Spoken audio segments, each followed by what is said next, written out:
یہ بات ثابت کرتی ہے کہ مردوں کو پکارنا شرک نہیں ہے، کیونکہ جب اللہ نے خود حکم دیا اور ایک عظیم نبی نے عمل کیا تو یہ ہرگز شرک نہیں ہو سکتا۔ اللہ کبھی بھی شرک کا حکم نہیں دیتا اور کوئی نبی کبھی شرک نہیں کر سکتے۔ جو لوگ یا غوث پاک یا خواجہ صاحب یا بابا حضور کہنے والوں کو مشرک کہتے ہیں، انہیں چاہیے کہ اس قرآن کے واقعے سے روشنی حاصل کرے اور اہل سنت کے صحیح راستے پر چلے۔ اب کچھ صوفیہ کرام نے اس واقعے کو اپنی انداز میں بیان کیا ہے۔ ایک مرتبہ سیدنا ابراہیم علیہ السلام نے اللہ سے پوچھا، یا اللہ مجھے دکھا تو مردوں کو کیسے زندہ کرے گا؟ اللہ نے ارشاد فرمایا، اے ابراہیم کیا تم اس پر ایمان نہیں رکھتے؟ سیدنا ابراہیم علیہ السلام نے عرض کیا، کیوں نہیں، مگر میں چاہتا ہوں کہ اپنی آنکھوں سے یہ منظر دیکھ کر اپنے دل کو تسلی دوں۔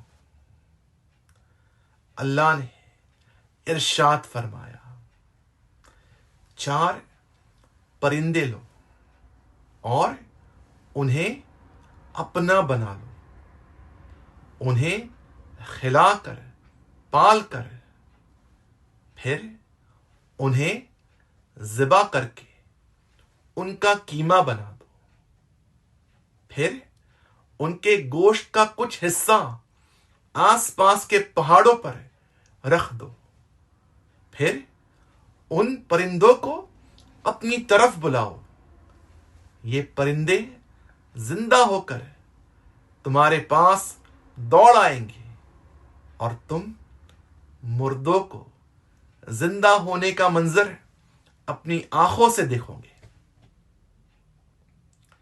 تو سیدنا ابراہیم علیہ السلام نے 4 پرندے پالے، ایک مرغا، ایک کبوتر، ایک گدھ اور ایک مور۔ انہوں نے انہیں کچھ عرصہ تلک کھلا پلا کر پالا اور انہیں اپنا بنا لیا، پھر انہیں ذبح کر دیا، ان کا قیمہ بنایا اور ان کا گوشت مختلف پہاڑوں پر رکھ دیا، پھر دور سے پکارا، اے مرغے، اے کبوتر، اے گدھ، اے مور، تو ان پہاڑوں پر رکھا ہوا گوشت ان کی آواز پر ہوا میں اڑتا ہوا اکٹھا ہونے لگا، گوشت، ہڈیاں اور پر جمع ہو گئے اور 4 پرندے دوبارہ بن گئے۔ یہ سب سیدنا ابراہیم علیہ السلام کے پاس سر کے بغیر آ گئے۔ پھر جب ان کا سر جسم سے مل گیا تو انہوں نے دانا چگنا شروع کر دیا اور اپنی اپنی زبان میں آواز نکالنے شروع کر دی۔ سبحان اللہ۔ اس طرح سیدنا ابراہیم علیہ السلام نے مردوں کے زندہ ہونے کا منظر دیکھا اور ان کے دل کو تسلی ملی۔ اللہ نے اس واقعے کا ذکر سورہ البقرہ میں کچھ اس طرح فرمایا ہے۔ اللہ ارشاد فرماتا ہے کہ جب ابراہیم نے عرض کیا، اے میرے رب مجھے دکھا کہ تو मुर्दों को कैसे जिंदा करेगा। अल्लाह ने फरमाया, क्या तो ईमान नहीं रखता? इब्राहिम ने अर्ज किया, क्यों नहीं, मगर मैं चाहता हूं कि मेरा दिल पुरसुकून हो जाए। अल्लाह ने फरमाया कि 4 परिंदे ले और उन्हें अपना बना ले, फिर उन्हें ज़बा करके उनका कुछ हिस्सा हर पहाड़ी पर रख दे, फिर उन्हें बुला, वो तेरे पास दौड़ते हुए आएंगे, और जान ले कि अल्लाह सब पर गालिब और हकीम है। इस वाक़ये से मिलने वाली हिदायत, इस कुरान के वाक़ये से कुछ शरई मसाइल का रोशन होना साबित होता है। उन्हें गौर से याद कर कर दूसरों तक भी आप पहुंचाए। सैयदना इब्राहिम अलैहिस्सलाम ने 4 परिंदे ज़बा किए, उनका कीमा बनाया और उनका गोश्त पहाड़ों पर रखा। फिर अल्लाह का हुक्म आया, मुर्दों को पुकारो। तो सैयदना इब्राहिम अलैहिस्सलाम ने उन मुर्दा जानवरों को उनके नाम के साथ पुकारा। ये बात साबित करती है कि मुर्दों को पुकारना शिर्क नहीं है, क्योंकि जब अल्लाह ने खुद हुक्म दिया और एक अजीम नबी ने अमल किया तो ये हरगिज शिर्क नहीं हो सकता। अल्लाह कभी भी शिर्क का हुक्म नहीं देता और कोई नबी कभी शिर्क नहीं कर सकते। तो जब मुर्दा परिंदों को पुकारना शिर्क नहीं है, तो अल्लाह के प्यारे बुजुर्गों को और शहीदों को पुकारना कैसे शिर्क हो सकता है।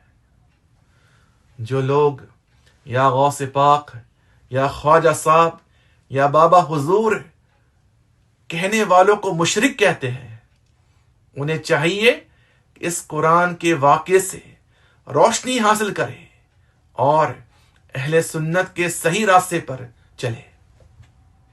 अब कुछ सूफिया कराम ने इस वाक़ये को अपनी अंदाज में बयान किया है। फरमाते हैं कि सैयदना इब्राहिम अलैहिस्सलाम के ज़बा किए हुए 4 परिंदे 4 बुरे खसाइल बुराइयों के लिए मशहूर है।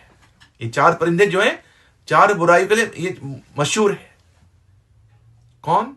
मोर अपनी सूरत पर फक्र करता है, मुर्गा में शिद्दत की शहावत होती है, गिद्ध हिर्स और लालच का पैकर होता है, कबूतर अपनी ऊंची उड़ान पर मगरूर होता है। तो इन 4 परिंदों को ज़बा करने का मतलब यह है कि इंसान को इन 4 बुराइयों को खत्म कर देना चाहिए।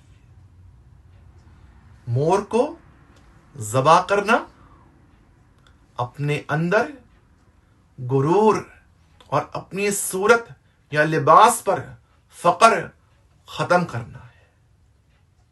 मुर्गे को ज़बा करना शहवत का खत्म करना है। गिद्ध को ज़बा करना हिर्स और लालच को खत्म करना है। कबूतर को ज़बा करना आला मकाम और रुतबे का घमंड खत्म करना है। जो शख्स इन 4 बुराइयों को अपने अंदर मार देगा, इंशाअल्लाह उसका दिल जिंदा हो जाएगा, उसे نفس مطمئنہ نصیب ہوں گی اور وہ روحانی طور پر کامل ہو جائے گا. اللہ لا مشہود الا اللہ، لا مقصود الا اللہ، لا معبود الا اللہ. اللہ سب سے بڑا ہے، اللہ دیکھ رہا ہے، اللہ سب سے بڑا ہے، اللہ دیکھ رہا ہے.